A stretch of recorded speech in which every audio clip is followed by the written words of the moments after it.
Hey guys, welcome back to Clownfish TV. This is Neon. I am here with Geeky Sparkles. Hello.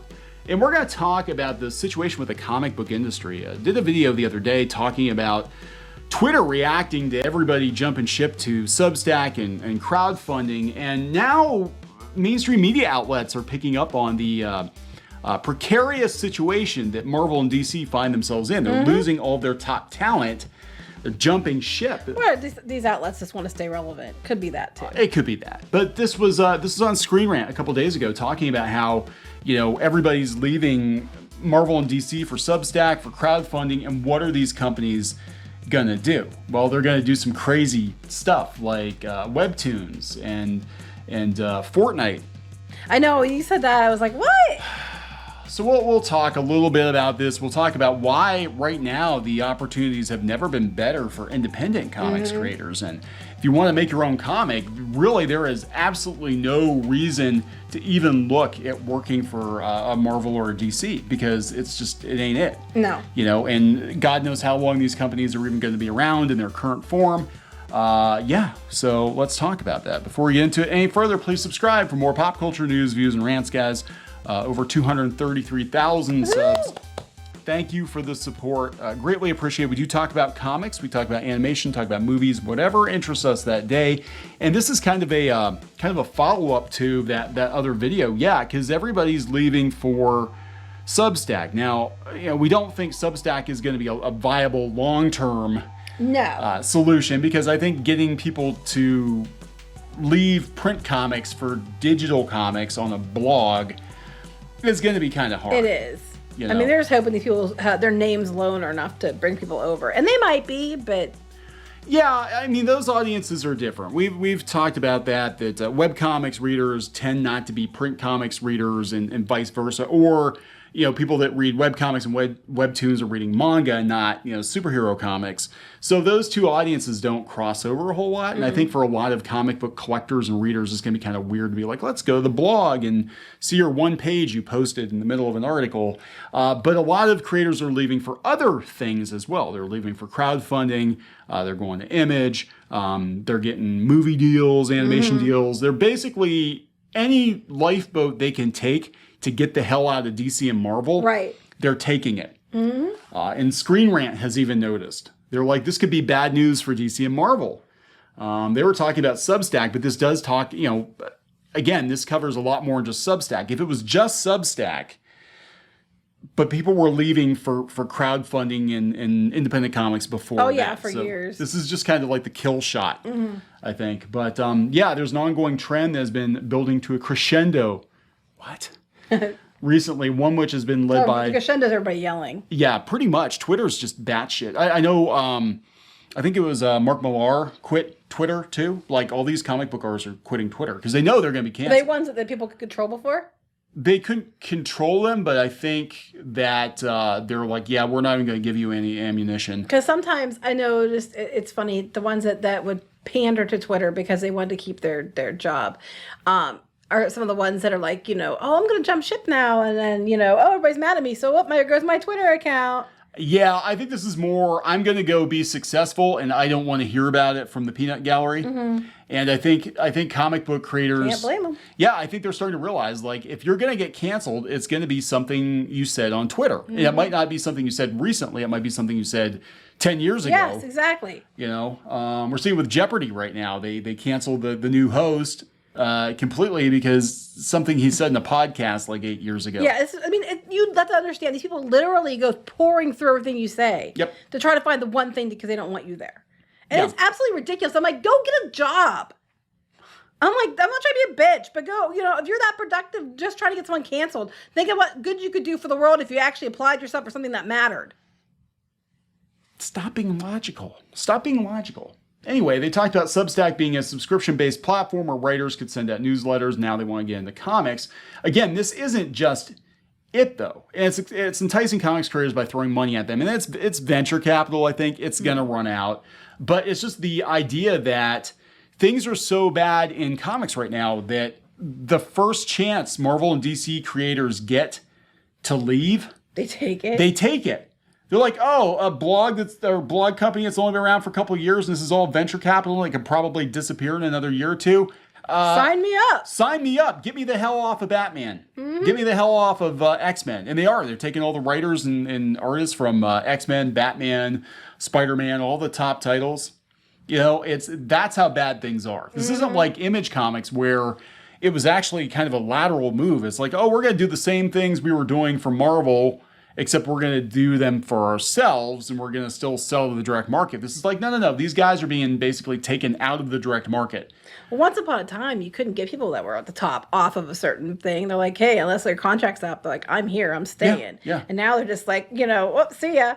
We don't have to cover it. Not my problem, They know that the end is near. But then these Marvel and DC didn't actually treat people well recently either. They used to be a lot better places to work for, a lot more security. Now they'll toss you overboard because somebody shiny on Tumblr came along, and the people that in the peanut gallery are screaming that they need more representation, and they'll throw somebody overboard like nothing, and they had no problem doing that. And now they're like, don't leave us now. But it's so weird. Like when this happens, they immediately try to demonize the platform. We saw it with Indiegogo. Creators were leaving, and they used to demonize Kickstarter until they decided they could use Kickstarter, and it was acceptable, and they could gatekeep it.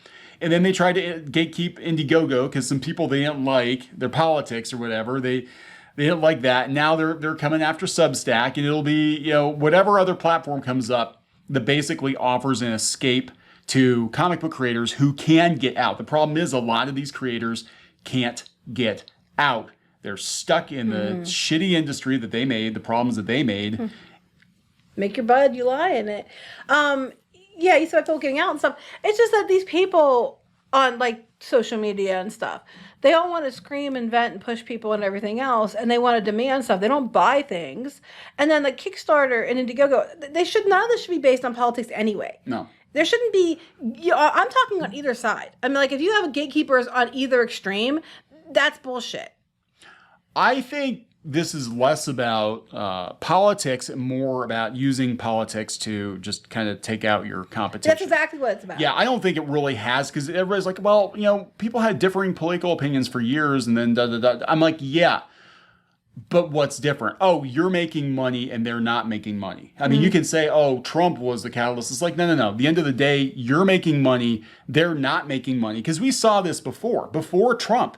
Before any of the craziness going on with the partisan politics and the tribalism and all that, we saw it with webcomics creators versus print comics creators. People who were doing well in webcomics, making money in webcomics. Literally, you had people out there that were quote unquote professionals saying webcomics was amateur hour. It was a joke. It was a flash in the pan. Until there was money. And then and everybody else who built that up, these other people moved in to take all the money. Yep, and we kind of saw that. And they're like locusts. And as soon as that money's gone, they'll move on to something else. Yeah, and here comes Webtoon. Webtoon signing a deal with DC Comics. Talked about this before, but before DC Comics, they were pulling Marvel. Boom, IDW art, because the guy that used to run Webtoons here in the U.S., I think it was Tom Akel.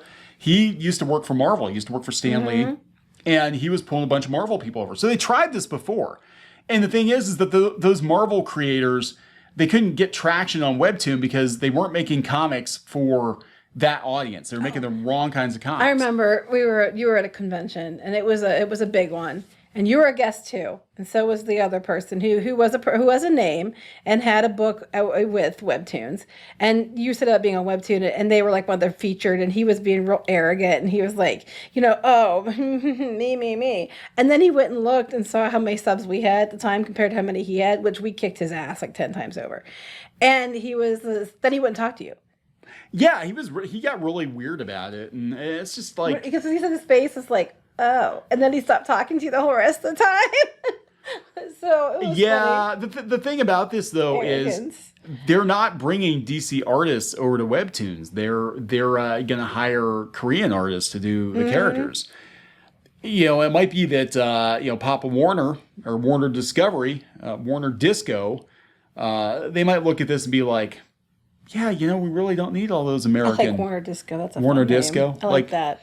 Like, we really, really, really don't need all these Western artists anymore because these comics aren't selling. So we'll just put out 12, 15 comics a month, our staples, our Batmans, our Supermans, whatever. And then we're going to focus more on this kind of stuff and YA graphic novels and manga and all that. That's what we're going to do. And then the people that were complaining about everybody going to Substack and going to crowdfunding, well, they're going to be up shit's creek, basically, because, which is a good show, by the way. I guess Squid King watches it. Oh, does he? Shit's Creek, yeah. But they're going to be up the creek because it's like there's not going to be a place to jump to. You know? Yeah, well, I mean, and like, that's what was funny too. When people were doing well, and when COVID hit and the crashes started happening, people that they had already thrown overboard who went and scrambled and got their own boats, they were trying to jump into their boats, and they suddenly were nice to these people after they'd been dicks to them, trying to get them to help them, and then and if they had gotten in the boats, they would have just taken over the boat, and now they're trying to find other boats. Well, they're trying to, and if they can't escape, then they're going to burn all the boats. So nobody can leave. But if they do escape, they have to be the one in charge of it. Yeah. Even though they didn't build the boat, it's going to be their boat now because they're them. Yeah, and that's what's going on. But this is really interesting that we have a lot of mainstream media outlets don't really even cover comics that much. Again, bringing up that shit's going to hit the fan pretty soon. I mean, you cannot pull all of the remaining top talent that you have for these companies. They don't have a lot of like really big names anymore. Take almost all of them, pull them out of the direct market entirely, and drop them into digital comics and not have there be repercussions. Because again, with Image, it was like, okay, Todd McFarlane's not doing Spider-Man, but he's doing Spawn. So retailers are still selling Spawn comic books. They're just not selling as many Spider-Man. Right. But there are a lot of times they're selling back issues too. Yeah. So now it's like, okay, this is going to be really interesting to see what happens. I don't think it's going to be, long term. I don't think it's going to last, but it does show that these creators are aware that the industry is on borrowed time at this point. This kind of goes back to what Jim Lee was saying, where he's like, "Hey guys, stay here. Things are great. It's all great. It's all good here." Now they know, they know the end is near. At least for it to be a viable living for. There has to be a lot of things change for it to go back to being viable. So good luck with that. Yeah, especially now the way things have been going. Yeah, we're gonna wrap it up. Yep. Please subscribe for more pop culture news, views, and rants, guys. We'll talk later. Bye.